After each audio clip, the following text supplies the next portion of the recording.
dia, meu amigo e minha amiga. Que a paz de Deus esteja sobre você. Que esta sexta-feira seja um dia iluminado, um dia abençoado. Isso mesmo, sextou, como dizem por aí. Chegou a sexta-feira, final de semana está começando, o primeiro final de semana do mês de dezembro. Você já viu que chegamos no final do ano? O tempo voa, parece que ele tem asas. Ontem a minha filha me abraçou, ela tinha um passeio da escola e na volta do passeio ela me abraçou e ela disse: papai, por que o tempo passa tão rápido? E daí ela disse: eu quero ficar bem juntinha contigo. E ela me abraçou, Daí eu perguntei: por que tu falou isso? Ela disse: porque estava tão bom o passeio, mas foi tão rápido. Sabe, na vida as coisas boas passam rápido e as coisas ruins também. De uma forma geral, o tempo passa rápido. A Bíblia diz que devemos remir o tempo, ou seja, devemos santificar e aproveitar bem o tempo que Deus nos deu. O tempo não é algo que podemos jogar fora, nós precisamos dele. E no mundo dizem por aí que o tempo é dinheiro, mas para nós que estamos em Cristo, o tempo são vidas, o tempo são almas, são pessoas que nós podemos alcançar, pessoas pelas quais nós podemos orar. Você tem visitado sua família? Você tem falado do amor de Jesus para os seus amigos? Você tem usado o seu tempo para se aproximar mais de Deus? Porque um dia, quando se esgotar o tempo da sua vida nessa terra, o que você terá plantado para a eternidade? O que você terá plantado para o novo céu e para a nova terra? Sabe, porque todos os seus investimentos dessa terra vão ficar aqui. E é claro que a gente tem que se esforçar e trabalhar e fazer o nosso melhor, inclusive economizar, fazer uma poupança, fazer uma aposentadoria para nós. É importante porque você vai um dia envelhecer e você não terá mais tanta força para trabalhar, né? Então é necessário nós pensarmos no futuro, nós nos precavermos, nos organizarmos. Porém, preste atenção, é necessário haver um equilíbrio entre o que semeamos para esta terra e o que semeamos para a eternidade. Porque o fato é que a eternidade, ela já pertence a nós, que estamos em Cristo. Já pertence a nós que nos entregamos a Jesus. Portanto, como seres eternos, quando o nosso corpo cair nessa terra, tombar nessa terra, nós não paramos aqui a nossa existência.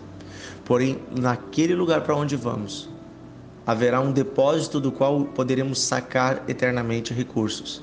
E a pergunta é: você tem enviado recursos para a eternidade? Pastor Dionísio, como é que eu faço para enviar recursos para a eternidade? Primeiramente, entregue todo o seu coração a Jesus. E depois, peça que o Espírito Santo habite em você. E então, peça que o Espírito Santo guie você no que você deve fazer.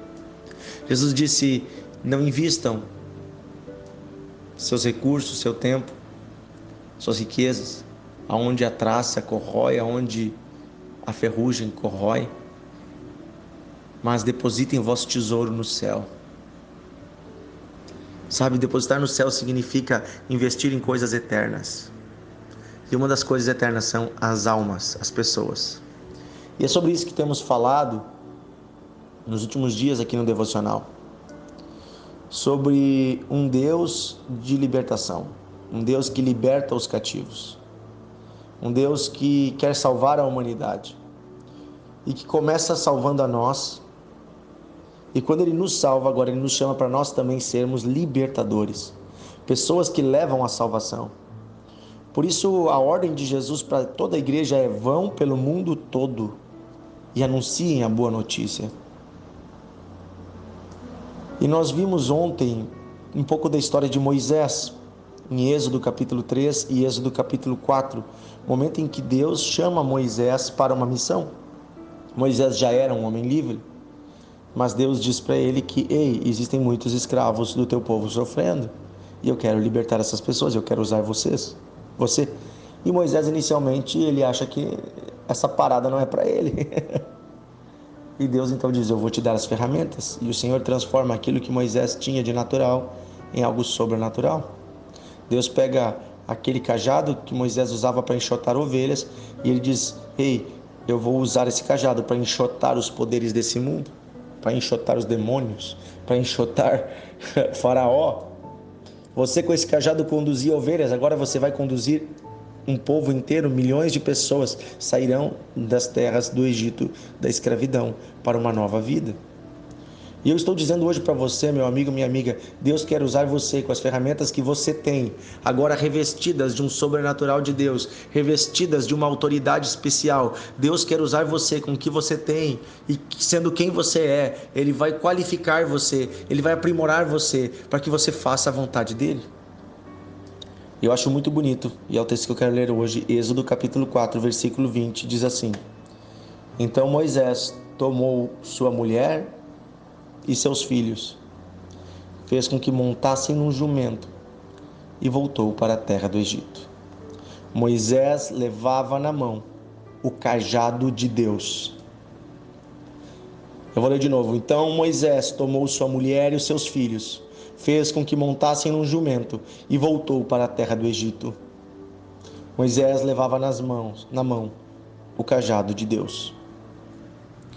Queridos, para mim esse texto ele é muito representativo, porque Moisés ele envolve na sua missão não apenas a si mesmo, mas ele entende que a sua missão exige que toda a sua família participe. Moisés não vai fazer a missão de Deus deixando a família para trás. Pelo contrário, ele leva a sua família junto com a sua missão. Eu quero dizer para você, homem, você mulher, a sua primeira missão é cuidar da sua família. Sua primeira missão é salvar a sua família. É levar Jesus para os seus filhos, para os seus netos, é orar pelo seu esposo, pela sua esposa, é falar do amor de Deus, é orar pelo renovo na vida dessa pessoa, caso ela ainda não teve um encontro com Deus, para que ela tenha. Esses dias eu estava lendo o texto de um pregador e ele disse assim, que talvez um dos maiores pregadores de toda a história foi Noé, porque ele conseguiu salvar toda a sua família. Realmente, Noé colocou na arca sua esposa, seus filhos, suas noras, e ali estava o futuro da humanidade. Se você levar a sua família para Deus, você já está fazendo uma grande coisa. Mas eu tenho certeza que não vai parar por aí. Como é que eu faço para levar minha família para Deus? Eu estou sentado na frente de um ar-condicionado e às vezes dá essa reação alérgica. Por isso que eu tossi. Fiquem tranquilos, não estou doente. Como é que nós fazemos para levar nossa família para Deus? Primeiramente, nós precisamos ser homens ou mulheres de Deus. Como é que você vai conduzir alguém para um caminho que você não está andando? Você precisa estar em comunhão com Deus. Busque ao Senhor no seu secreto. Ore. Eu sempre digo, homens, prestem atenção, vocês são sacerdotes do lar, acordem mais cedo, vão orar pela sua família. Você precisa conduzir em paz a sua família para o caminho eterno. Ah, mas o meu marido não é cristão, pastor, o que eu faço? Ou ele não está bem. Você é mulher, então Deus reveste você de uma graça especial para que você conduza a sua família.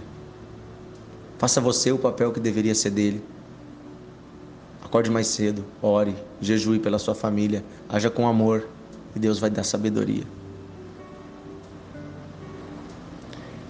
Moisés tomou sua mulher e os seus filhos, os colocou sobre um jumento e voltou para a terra do Egito.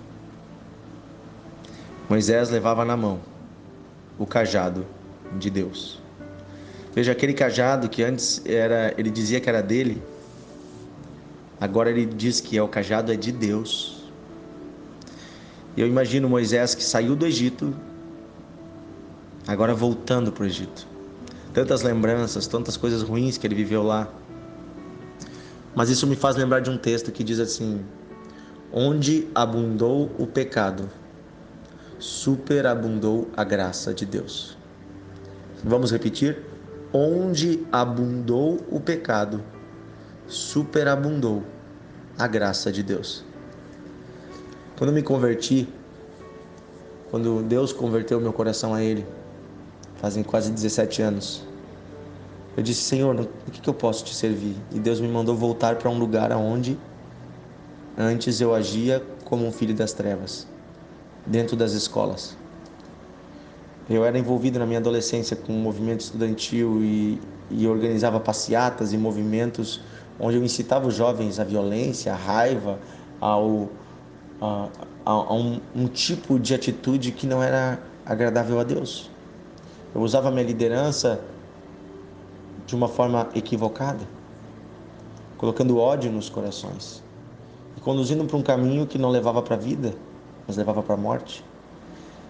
E infelizmente eu entendo hoje que essa era uma deturpação da vontade de Deus, porque Deus tinha me dado desde pequeno um espírito de liderança, uma capacidade de ensinar e de liderar pessoas. Isso é algo que Deus tinha colocado desde pequeno em mim, e Satanás estava se aproveitando disso na minha juventude.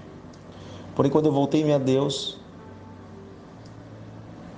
o que Deus mandou fazer? Eu voltar naquele lugar, voltar em todas aquelas escolas onde eu tinha passado. Eu disse: não, Deus, não, esses lugares me lembram coisas erradas que eu fiz. E aí Deus me disse essa palavra: onde abundou o pecado, superabundou a graça de Deus. Eu imagino Moisés voltando para o Egito e lembrando que ele matou um homem lá no Egito. Lembrando do seu crime de sangue, da violência que estava nas suas mãos. Que ele tentou uma vez, inclusive lembrando da traição que o povo de Israel o traiu, o negou. Lembrando de todos os seus infortúnios. Lembrando que o filho que Faraó desejava matá-lo. Lembrando que ele tinha inimigos. Mas Deus diz: ei, agora você não vai mais como você saiu. Agora você é um novo homem. Eu vou com você. Por isso ele levava na mão o cajado de Deus. Certamente Deus quer usar você lá aonde no passado o diabo usava você.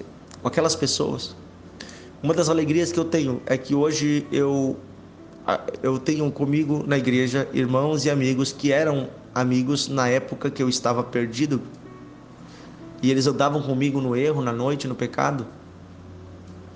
E quando eu me converti, uma das primeiras coisas que eu fiz foi procurar esses amigos e falar de Jesus para eles. Alguns não aceitaram. Na verdade, nenhum deles aceitou inicialmente. Mas com o passar dos anos, eles viram minha vida sendo transformada. E muitos deles já entregaram sua vida a Jesus. Inclusive, vários congregam conosco na nossa igreja. E é muito legal poder fazer parte disso, de uma transformação de uma geração. Esses dias uma irmã disse assim, uma irmã querida que congrega com nós, ela, sua esposa, seus filhos. Ela disse assim: viu, pastor, primeira vez que eu vim nessa igreja, uns 7, 8 anos atrás, quando eu vi o senhor lá em cima como obreiro falando, eu pensei: o quê? O Dionísio nessa igreja? E daí ela disse assim, que eu lembrei de você lá na época do colégio, quem você era na juventude e tal. E a primeira coisa que aconteceu no meu coração foi assim: aqui não é outro lugar, né? Ele numa igreja, o que está acontecendo? E me deu vontade de ir embora. Mas passou alguns segundos, veio uma outra voz na minha mente e disse assim: se eu transformei a vida dele, eu também posso transformar a tua. E esta irmã naquela época estava envolvida com várias situações difíceis. E ela naquela noite entregou sua vida a Jesus e foi transformada. Hoje ela serve com seu esposo, com seus filhos. Sabe, queridos, não tenha vergonha de quem você foi no passado. Sim, nós devemos nos envergonhar dos nossos pecados, mas isso serve de testemunho. Se você foi transformado, isso serve de testemunho para que pessoas sejam salvas através da mudança que eles vão ver na sua vida. É óbvio que ela deve ter ficado observando, vendo se eu mudei mesmo. E graças a Deus, eu acho que ela enxergou uma mudança. Sabe, quem nós fomos no passado pode servir nas mãos de Satanás para nos acusar, ou pode servir como testemunho nas mãos de Deus, para mostrar a graça dele, o perdão dele, a misericórdia dele, o quanto ele pode transformar um homem, uma mulher, um jovem, um senhor, uma senhora. Conduza sua família a Cristo. Conduza seus amigos a Cristo. Seja você uma bênção. Amém? Vamos orar. Querido Deus e Pai, eu peço que o Senhor desperte a tua igreja como libertadores. Que nós, como homens e mulheres que já fomos libertos do pecado, do peso, do fardo, possamos agora ajudar outras pessoas que estão sofrendo a saírem desse lugar de sofrimento através do testemunho da pessoa de Jesus Cristo. Que possamos orar pelos enfermos, impor as mãos, possamos repreender as trevas e anunciar o Deus que transforma vidas, o Deus que transforma histórias. Senhor, obrigado porque o Senhor já mudou a vida de muitos amigos que estão ouvindo a gente aqui hoje nesse devocional. Mas obrigado também, Senhor, porque o Senhor vai mudar a história de muitas pessoas. Eu creio, Senhor, numa restauração plena. Eu creio, Senhor, num novo tempo. Eu creio, Senhor, numa mudança de vida, de caráter, de mente, de alma. Eu creio, bondoso Deus, por isso eu peço em nome de Jesus. Restaura a mente deste homem, restaura a mente desta mulher, deste jovem, desse senhor, dessa senhora, para que, Senhor, transformados, possamos anunciar o Teu nome, testemunhar que há um Deus que transforma a maldição em bênção, há um Deus que transforma destinos, há um Deus que transforma pecadores em homens redimidos, transformados. Oh Deus, obrigado, Senhor, porque Tu nos tira do egoísmo. Não olhamos apenas para as nossas necessidades, mas agora servimos a um Deus que quer salvar a humanidade toda. Obrigado, Senhor, te agradecemos pelos maravilhosos dons, te agradecemos pela Tua graça, pelo Teu Espírito. Querido Deus, eu também peço que nesse final de semana, cada amigo que está nos ouvindo participe dos cultos na sua igreja. Se ele não congrega, Senhor, que este irmão, esta irmã procure uma igreja. Que ninguém fique em casa nesse final de semana, Senhor, mas possamos estar com o Teu povo, pois é final de semana de Santa Ceia. Podemos cear, podemos tomar, Senhor, da Eucaristia, podemos, Senhor, participar do corpo e do sangue do Senhor. Seu sangue que foi derramado por nós, o Teu corpo que foi moído por nós. Podemos sentar à mesa e comer desse alimento espiritual, que é o nosso pacto de uma aliança que o Senhor fez conosco e que nós fazemos contigo, de que estaremos contigo eternamente. Obrigado, Senhor, pelo renovar da fé, em nome de Jesus. Amém? Amém, aleluia. Queridos, compartilhe o devocional, envie para os seus amigos, mande para mais pessoas.